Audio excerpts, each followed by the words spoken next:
From the News Channel 5 Network, this is MorningLine.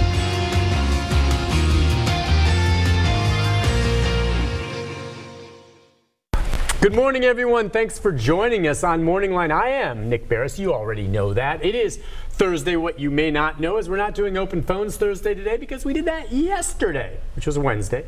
Today, we're going to be talking more international relations, international crises, specifically something a lot of you are talking about, what's been in the headlines and all the newscasts the last several days, and that is the situation right now with North Korea, the United States, the President of the United States, and some of what's being said back and forth.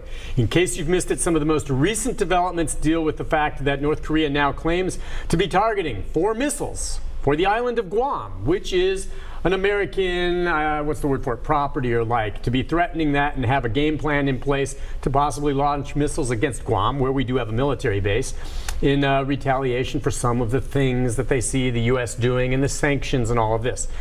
A lot of discussion right now, concern about the use of nuclear weapons, concern about, how far do we go, the rhetoric from the United States, and what the leader of North Korea is saying. We're going to get into that. I really want your take as well. You need to call in and tell me, where do you think we should go? What do you think of the president's strong words?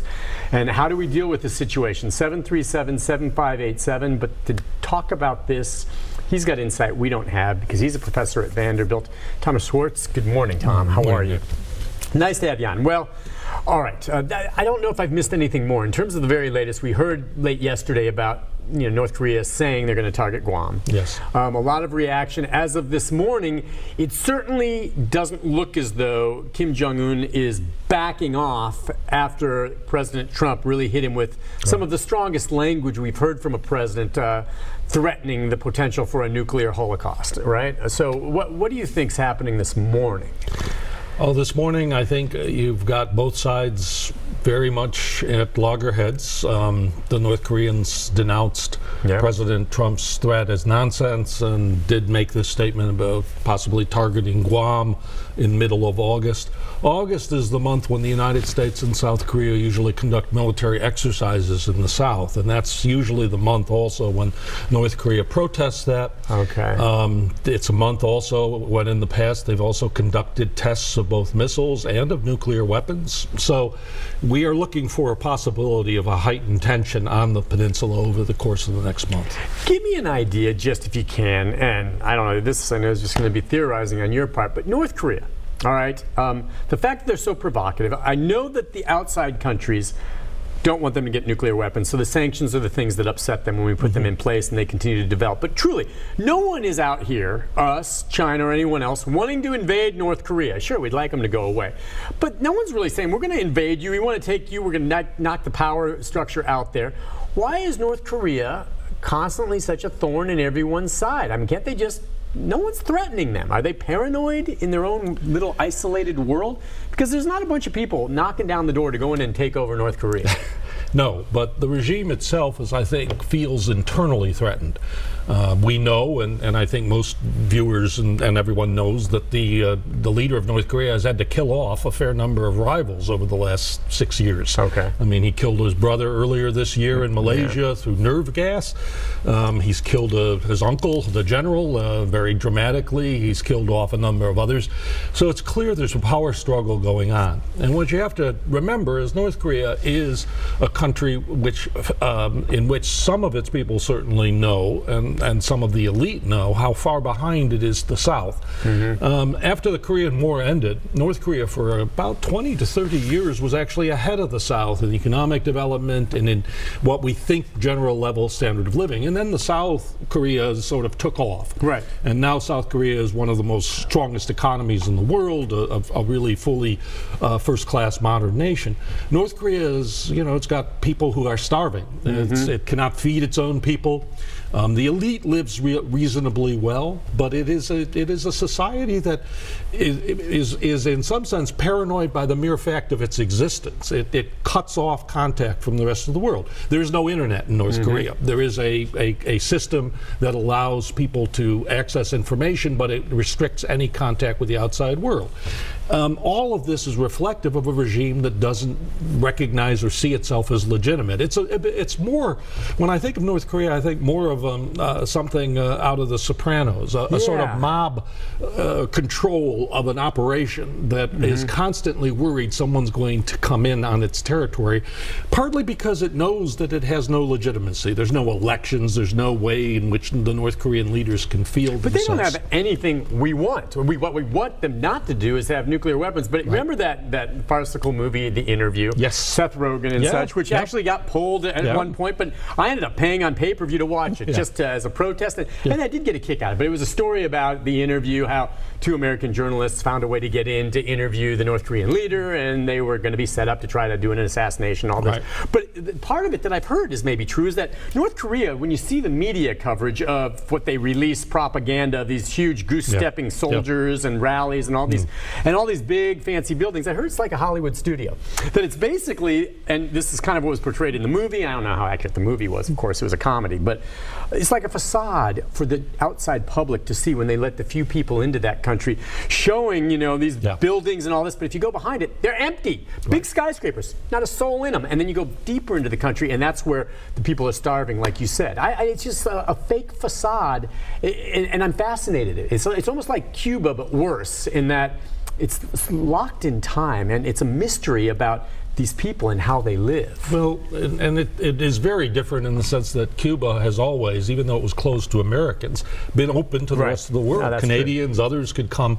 North Korea was very restrictive. Shut off. It also is a bit, what one has to, you remember is that from their point of view, heightening the level of threat, convincing their own people that the Americans are going to invade, that the South Koreans are going to invade, is a way of keeping control. If you've got people believing that everyone is threatening you, that enables the regime, I think, to keep itself in power in a way that were it to relax too much, it might face a challenge within. And so that's part of it is, of course, using an outside threat to secure stronger domestic support.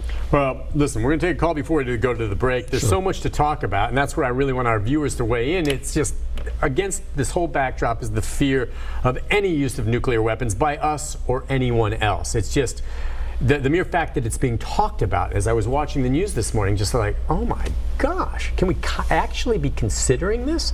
And you know, it's scary. It's the whole thing, mutually assured destruction, which is not.